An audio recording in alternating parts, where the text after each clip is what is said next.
Hello guys, आज कहानी का शीर्षक है स्त्री का पति कौन। धर्मपुर नाम की एक नगरी था। उसमें धर्मशील नाम का राजा राज करता था।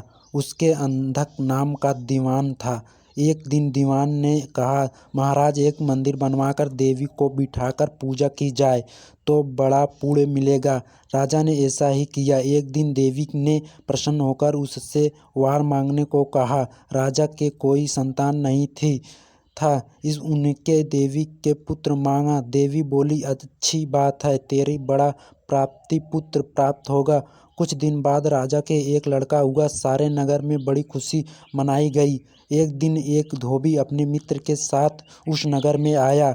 उसकी निगाह देवी के मंदिर में पड़ी। उसने देवी को प्रणाम करने का इरादा किया। उसी समय उसे एक धोबी की लड़की दिखाई दी जो बड़ी सुंदर थी। उसे देखकर वह इतना पागल हो गया कि उसने मंदिर में जाकर देवी से प्रार्थना की, हे देवी, यह लड़की मुझे मिल जाए। अगर मिल जाए गई तो मैं अपना सिर तुझ पर चढ़ा दूंगा।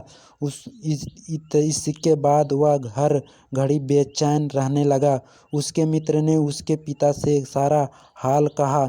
अपने बेटे की यह हालात देखकर वह लड़की के पिता ने पास गया और उसके अनुरोध करने पर दोनों का विवाह हो गया।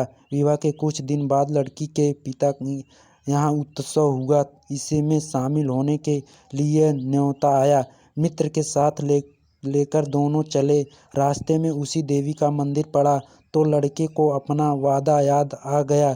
उसने मित्र और स्त्री को थोड़ी देर रुकने को कहा और स्वयं जाकर देवी के प्रणाम करके इतने जोर से तलवार मारी कि उसका सिर धड़ से अलग हो गया।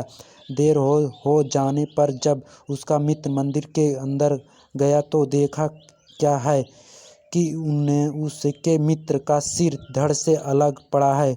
उसने सोचा कि यह दुनिया बड़ी बुरी है।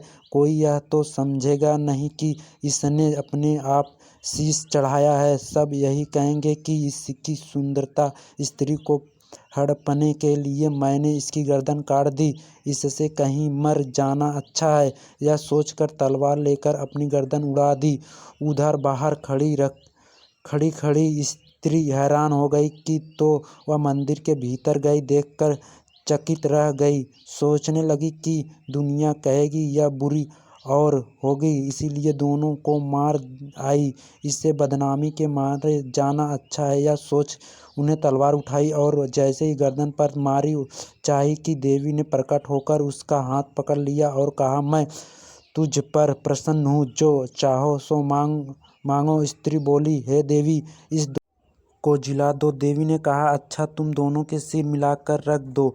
घबराहट में स्त्री ने सिर जोड़ तो गलती से एक का सिर दूसरे के धड़ पर लग गया। देवी ने दोनों को जिला दिया। अब वे दोनों आपस में झगड़ने लगे। एक कहता था कि यह स्त्री मेरी है, दूसरा कहता मेरी है। बेताल बोला, हे राजन, बताओ कि यह स्त्री किसकी हो। राजा ने कहा, नदियों से गंगा उत्तम है, पर्वत से सुमेरु, वृक्ष कल्पवृक्ष और अंगों का सिर, इसीलिए शरीर पर पति का सिर लगा हो वही पति होगा चाहिए। इतना सुनकर बेताल फिर पेड़ पर जा लटका। राजा उसे फिर लाया तो उसने सातवां कहानी कही। वीडियो पसंद आए चैनल